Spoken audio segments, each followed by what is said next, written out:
Паметникът на НДК. Това е новината, която разбуни духовете през последните дни. Каква е причината за цялата мистерия? Кой е провокаторът? Защо медиите повярваха, че монументът ще бъде демонтиран с хеликоптер? TV7 знае отговорите. Неидентифициран хеликоптер предизвика истинска суматоха в информационното пространство у нас. Медиите твърдяха, че вертолета се опитва неуспешно да демонтира станалия скандално известен паметник до НДК.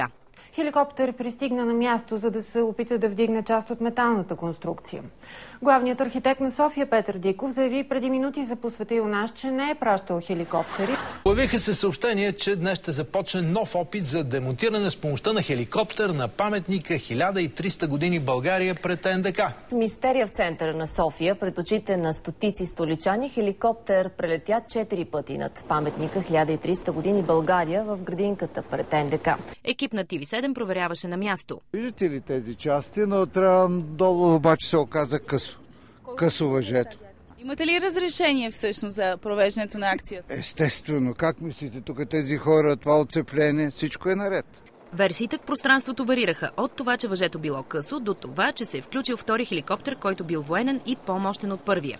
Зрители се обадиха в ефира на TV7 с информация от първо лице по случая. Няма никаква мистерия в това кръжение. Ще ви кажа, аз съм един така на времето от монтажниците. Последният елемент, той е една града. Тая градичка е около 1 метър. Тя е някъде около 12 кг. Чисто злато. Очевидно, редовното гледане на американски мегапродукции дава плодове. Колегите продължаваха с догадките. Ние с целият ресурс на господари на ефира развулихме кой ползва таинственият хеликоптер.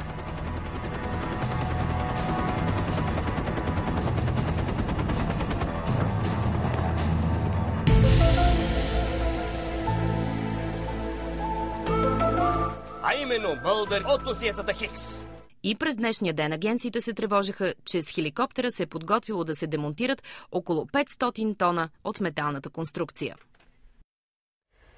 Най-накрая мистерията беше разкрита. Опитът за демонтаж на паметника пред НДК е първата провокация на Картицата, най-мащабното реалити правено у нас. Приключенският формат номер 1 в света започва на 25 март по TV7. В него вие, зрителите, ще можете да печелите всяка седмица по 5000 лева и да се борите за голямата награда от 250 000. Първите осмелили се да участват в грандиозния проект са мегазвездите Деян Донков, Николета Лозанова и Азис.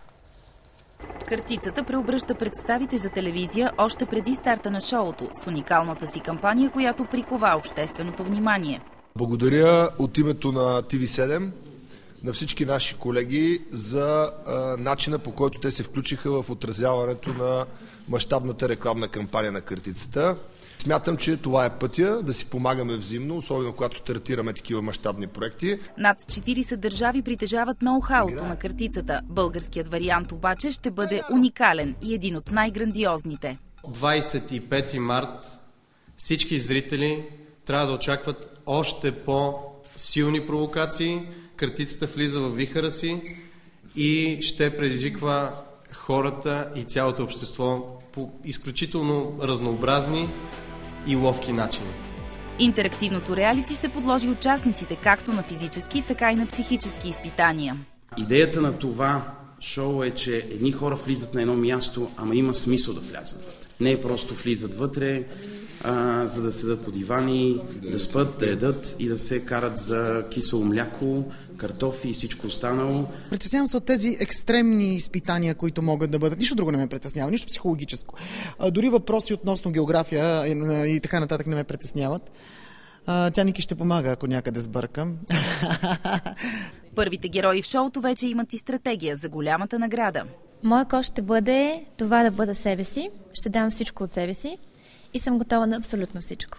Кой е Картицата ще бъде тайна до самия финал, дори за продуцентите Иван и Андрей. Те са и водещи на шоуто, което няма аналог в българския ефир. Първите звезди приели предизвикателството да станат част от най-мащабното реалити. Николета Лозанова, Азис и Деян Донков вече заснеха своите видеовизитки.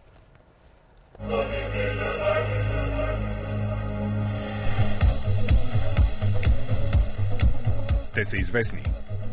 Те са обичани. И вече част от първото интерактивно реалити в България – Картицата. Аз съм доста екстремен човек, затова избрах точно този тип формат. Нищо не очаквам, не ме е страх от нищо, свободен съм. Иначе от нищо не ме е страх. Аз съм мъжко момче. Дори да те качат на... Смешно ли ви е?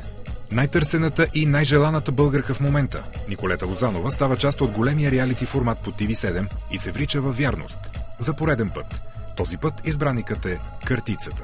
Приемам. Това не е за първи път, не е нещо ново за мен. Напротив, трети път съм булка. И за мен е удоволствие. Очакваме ли Николета да стане за четвърти път булка?